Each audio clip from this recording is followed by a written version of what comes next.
hold on. Okay. Hi, everyone. Thank you so much for joining us for today. I am Erin Creighton. I'm the Adult Services Department Head and Assistant Branch Manager for the Fredericksburg branch of the Central Rappahannock Regional Library. And we're very thrilled to be joined by Lamont Brown, who is the Principal Advisor for Allna Wealth Management here in Fredericksburg. And he is here today to talk to us about investing in your retirement. So take it away, Lamont. Thank you so much for being here. Good morning, Erin. Good afternoon, Erin. How are you doing today, Erin?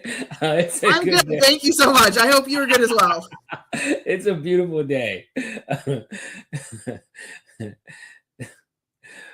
For 20 straight years, you've done the same thing. When the markets went up, you continue to save. When the markets went down, you continue to save.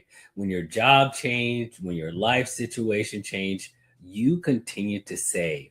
It was just like Groundhog Day.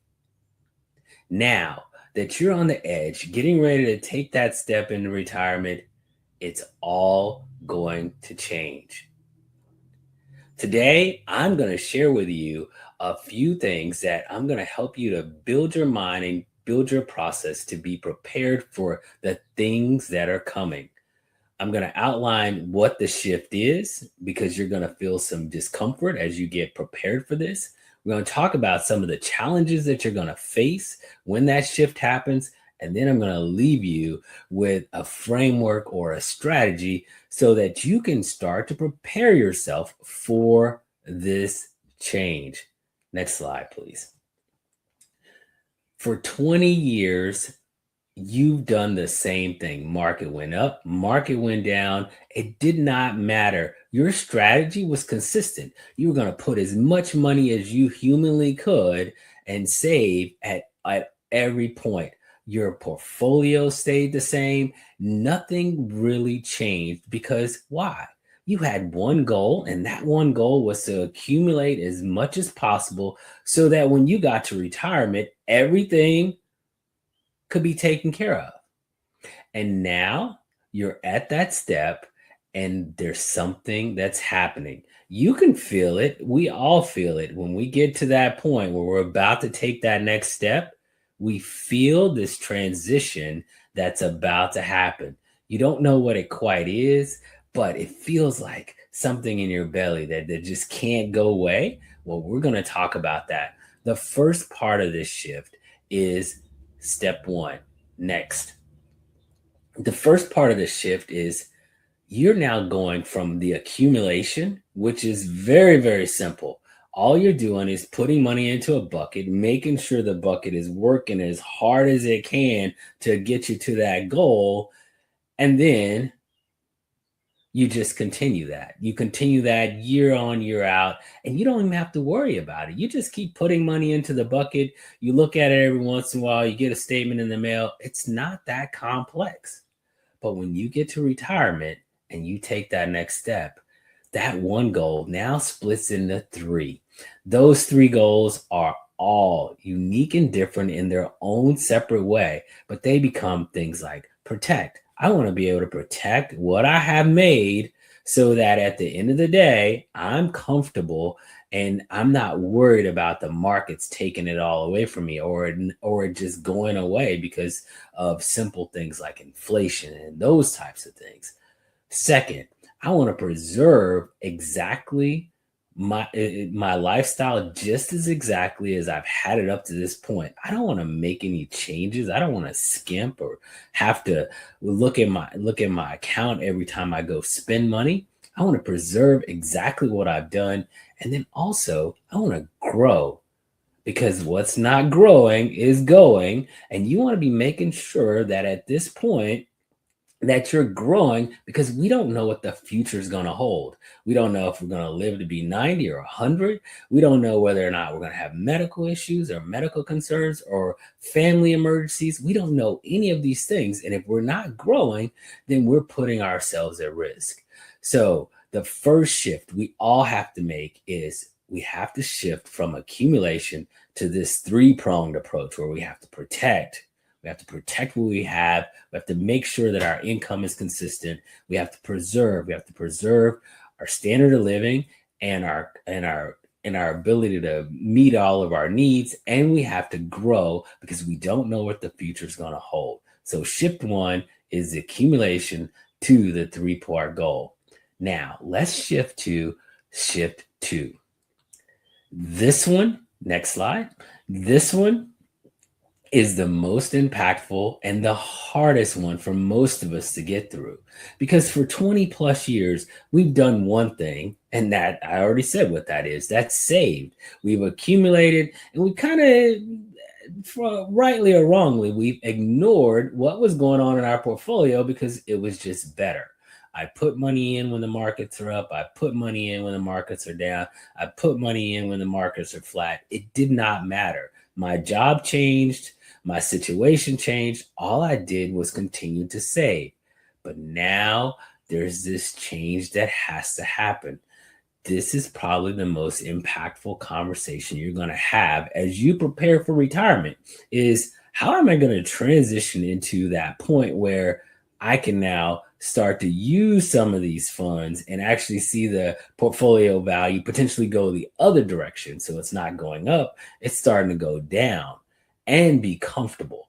So the mindset shift is I have to get comfortable with decumulating, which I believe is just a pseudonym for spending money, right? Because at this point, you're going to start spending what you've accumulated.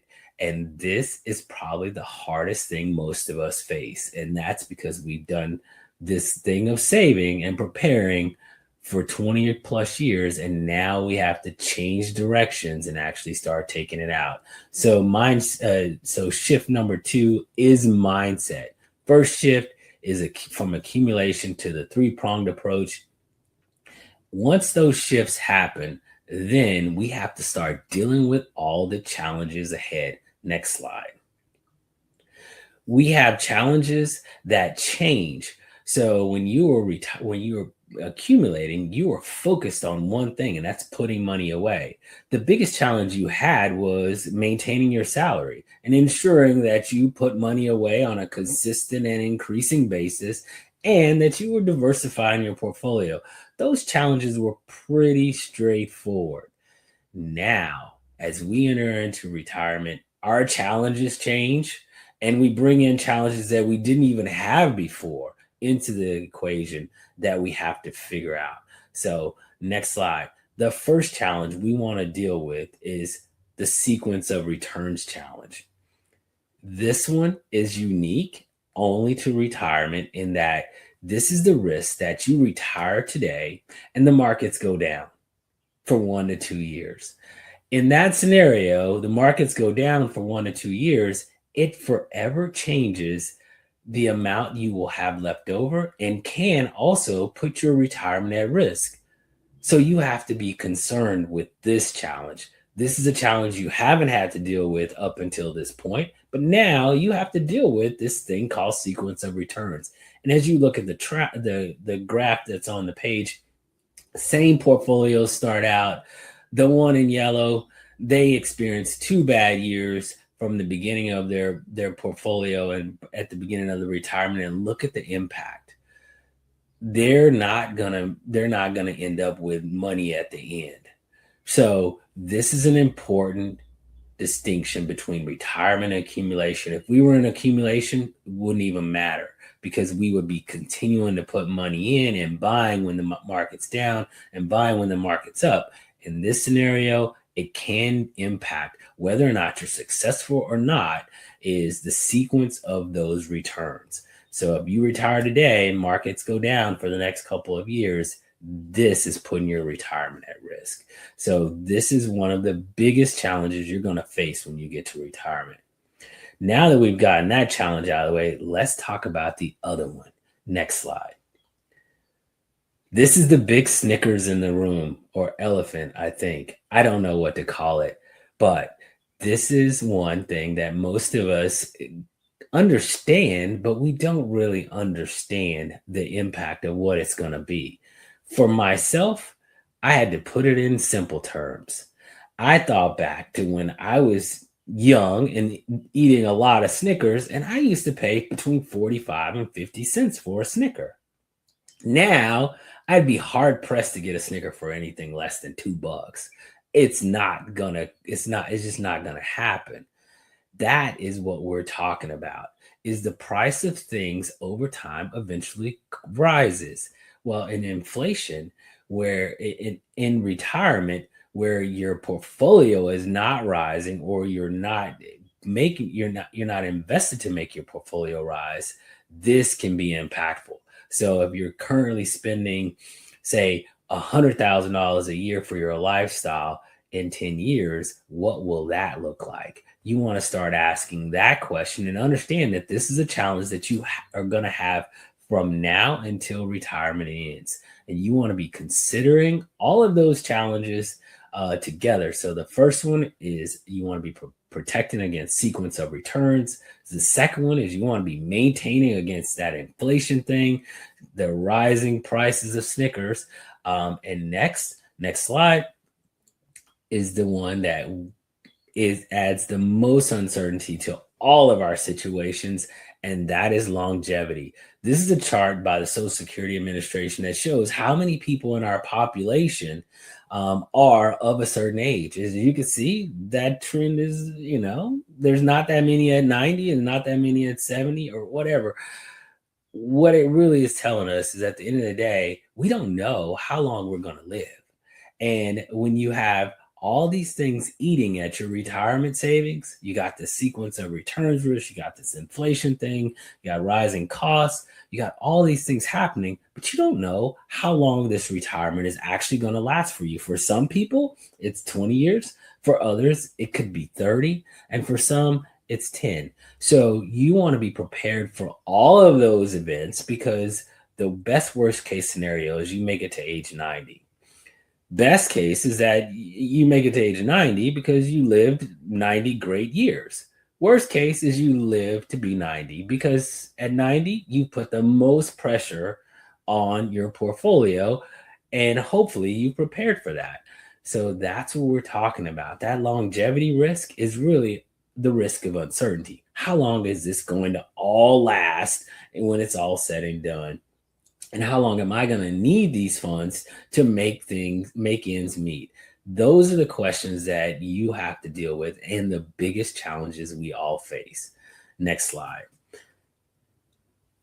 With the shift, with the challenges, you have to have a strategy, because that strategy is going to help you kind of weather this storm as you start to put it all together. Most of us, when we're accumulating, we have one strategy. It's boring, and I say we just paint our portfolio beige and go our separate ways. By beige, I mean we paint it all the same. It's either moderate, it's either growth, or it's either growth and income. It doesn't matter, because we're focused on one thing, and that one thing is accumulating. But when we get to retirement, all of that changes, because we have to do all these three things in order to make ends meet and ensure that our money is there all the way throughout our retirement. So let's talk about that strategy. Next slide.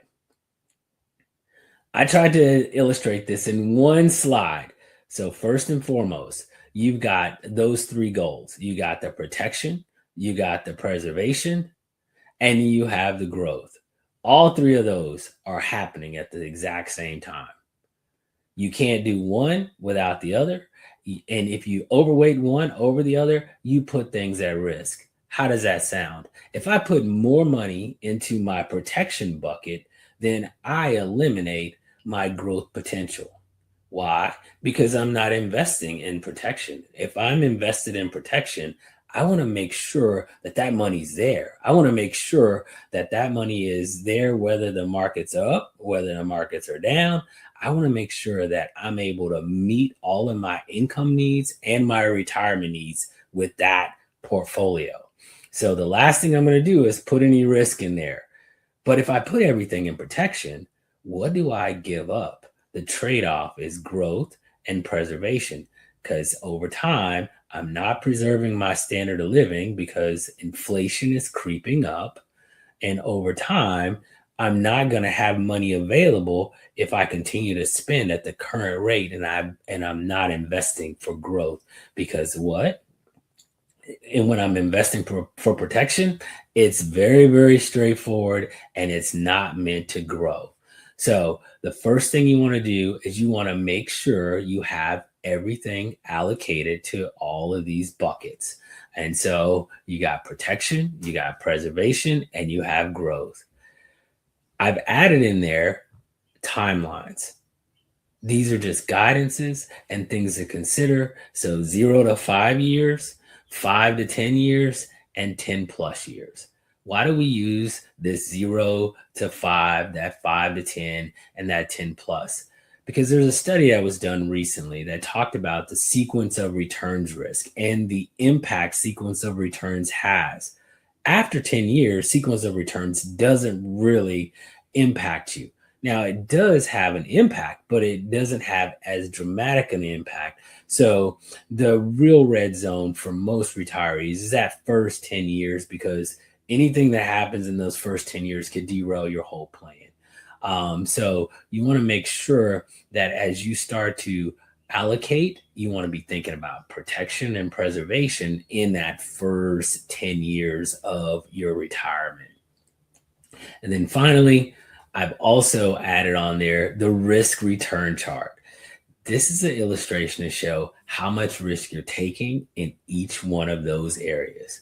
So the most risk is being taken in the growth segment. The least risk is being taken in the protection segment. So you want to be thinking about it from this perspective. So this one strategy is addressing things like sequence of returns. Why? Because we have things that are in the protection. We're addressing things like inflation. Why? Because we have money that's sitting in that preservation and it's preserving our standard of living, and we're protecting against longevity by having money in that growth segment. So all of these things are working together to help you to achieve your single goal, which is retirement and living a long, happy life and not having to worry about these things. This is not easy to do, but you should be considering all of these things. So protection, preservation, and growth. Now, we've covered the strategy. We've covered everything we're going to talk about as it pertains to this. Now, let's shift over to what are the next steps. For most of us, the first thing you want to know is, what is the shift? For most, this is going to be an uncomfortable thing that we're going to have to deal with. That shift starts with us understanding that we're shifting from accumulation to protection, preservation, and growth. So we went from one goal to three. We want to review all the challenges. We want to then map our strategy against those challenges. How much money do I have sitting in protection? How much money do I have sitting in preservation? How much money do I have sitting in growth? And then I want to adjust or consult a professional to make sure that my allocation is correct for my specific situation. So as you sit there and you review these slides and go through this on your own, if you come up with any questions or anything jumps out at you, please don't hesitate to reach out. I would love to have the opportunity to help you put this all together. This is what I do all day. And I enjoy dealing with all of these things. It's a very interesting challenge to have. And it's a lot of things that we have to consider as we move into this phase. Next slide. Again, my name is Lamont Brown. I'm principal advisor at All In Wealth Management. Reach out. I'd love to have a conversation to help you put this all together so that you don't have to deal with this. Yeah, excellent. Thank you so much, Lamont. It really sounds like, for all of these things, if people just take a little bit of time in the beginning, they save themselves so much stress, because I think people put it off because financial stuff can cause stress. But if you think about it, or maybe consult with somebody like you, or, somebody in your field, it would make such the difference, right? It does. And you see it happen, and people come in, they're frazzled, they're upset because they can feel the shift happening.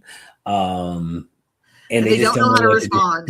They don't know how to respond. They know something's happening. They know the water's been turned up, and I don't know why I'm feeling uncomfortable. It's because there's a mindset shift that has to happen, and that is probably the hardest part for most of us to deal with as we enter into that. And then the technical parts, once you got it, you kind of got it.